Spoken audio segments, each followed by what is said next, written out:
semua, aku Basuki Silveriano dan pada kesempatan kali ini aku akan menjelaskan mengenai detik-detik kemerdekaan Indonesia. Nah, seperti yang kita semua tahu, Indonesia memproklamasikan kemerdekaannya pada tanggal 17 bulan Agustus tahun 1945. Tanggal dan bulan ini sampai sekarang masih digunakan sebagai Hari Kemerdekaan Indonesia. Dan sebagai pemuda-pemudi Indonesia, kita semua pasti sering mendengar ya, seberapa sulitnya kemerdekaan pejuang pada saat itu. Dan memang ya sangat sulit. Para pejuang pada saat itu harus melawan penjajah-penjajahnya untuk mendapatkan kemerdekaan yang kita nikmati sekarang. Tapi masih banyak yang aku lihat masih belum tahu perjuangan kemerdekaan itu seperti apa sih. Nah, karena itu aku membuat video ini. Video ini bertujuan untuk memberikan kalian sedikit informasi mengenai kemerdekaan dan perjuangannya. Nah, kalau kita bahas mengenai perjuangan kemerdekaan dari sebelum kebangkitan nasional hingga perjuangan mempertahankan kemerdekaan, video ini mungkin sudah berdurasi 1-2 jam. Karena itu, aku lebih fokuskan kepada detik-detik kemerdekaan Indonesia. Detik-detik itu maksudnya apa sih? Detik-detik yang aku maksud di sini adalah sekitar 15 sampai 17 Agustus 1945. Nah, daripada lama-lama, udah aja kita langsung ke videonya. Yuk, ayo kita lihat dulu kondisi dan situasi Indonesia pada tahun 1945 itu bagaimana. Jadi, pada tahun 1945, Indonesia baru terlepas dari genggaman negara Belanda selama kurang lebih 3 tahun. Pada saat itu, Indonesia walaupun terlepas dari negara Belanda, mereka terjatuh lagi dalam genggaman negara Jepang yang menjajah Indonesia selama 3 tahun, dari tahun 1942 hingga 1945. Pada masa penjajahan ini, banyak sekali masyarakat Indonesia yang tersiksa dan kelaparan. Jepang yang pada saat itu dihadapi oleh peperangan membutuhkan bantuan sebanyak-banyaknya. Karena itu, Jepang pada saat itu mencoba menarik simpati dari rakyat Indonesia melalui janji-janji kemerdekaan. Janji-janji kemerdekaan ini direalisasikan melalui pembentukan 2 organisasi. Organisasi pertama yang dibentuk yaitu BPUPKI atau Badan Penyelidik Usaha-Usaha Persiapan Kemerdekaan Indonesia. BPUPKI atau dalam bahasa Jepangnya Dokuritsu Junbicho Sakai bertugas untuk menyiapkan segala sesuatu yang dibutuhkan untuk kemerdekaan Indonesia, dari mulai dasar negara, undang-undang, dan lain-lainnya.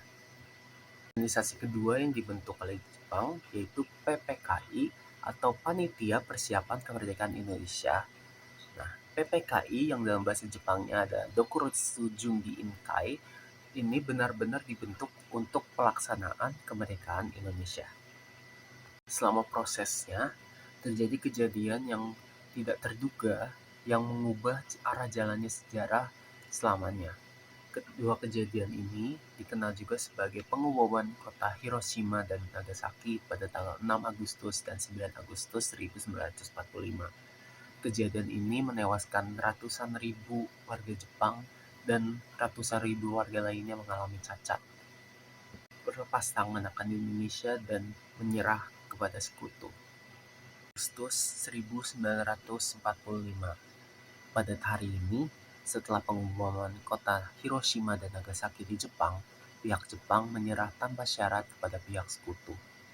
Kabar menyerahnya Jepang ini secara cepat menyebar ke kelompok pejuang golongan tua dan kelompok pejuang golongan muda. Kedua kelompok ini memiliki reaksi yang cukup berbeda ketika mendengar kabar ini. Kelompok golongan muda ingin mendorong secara cepat proklamasi kemerdekaan Indonesia, sementara kelompok golongan tua ingin terlebih dahulu mengadakan rapat PPKI dan memastikan kekalahan Jepang. Perbedaan pendapat ini memicu perdebatan di antara para penyiap kemerdekaan Indonesia. Perdebatan ini pada akhirnya memicu tindakan dari para golongan muda yang menculik Soekarno dan Muhammad Hatta ke Rengas Dengklok. Sementara itu, di Jakarta telah tercapai kesepakatan antara golongan tua dan golongan muda.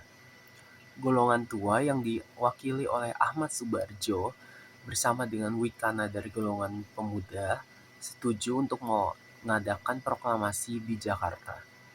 Di Rengas Dengklok, para golongan muda mencoba untuk meyakinkan Soekarno dan Muhammad Hatta bahwa Jepang telah benar-benar kalah dan mereka mencoba untuk meyakinkan mereka untuk segera memproklamasikan kemerdekaan Indonesia. Yusuf Kanto dan Ahmad Subardjo menjemput Soekarno dan Muhammad Hatta dengan janji bahwa proklamasi kemerdekaan Indonesia akan segera dilakukan.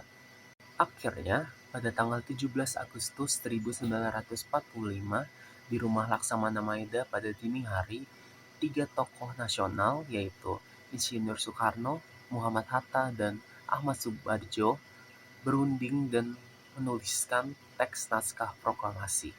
Pada perundingan ini, Soekarno menuliskan naskahnya, sementara Muhammad Hatta dan Ahmad Subardjo memberikan saran secara lisan. Usai penandatanganan, ketiga tokoh ini berunding untuk di mana dilaksanakan proklamasi kemerdekaan. Perundingan ini akhirnya disepakati bahwa proklamasi akan dilaksanakan di rumah Soekarno di Jalan Pegangsaan Timur nomor 56 di Jakarta yang sekarang adalah Jalan Proklamasi nomor 1. Pada tanggal 17 Agustus 1945 pada pukul 10 waktu Indonesia Barat diproklamasikan kemerdekaan Indonesia. Setelah pembacaan teks proklamasi, Suhud dan Latif Hendraningrat mengibarkan bendera merah putih. Pada saat pengibaran bendera, semua yang hadir spontan menyanyikan lagu Indonesia Raya.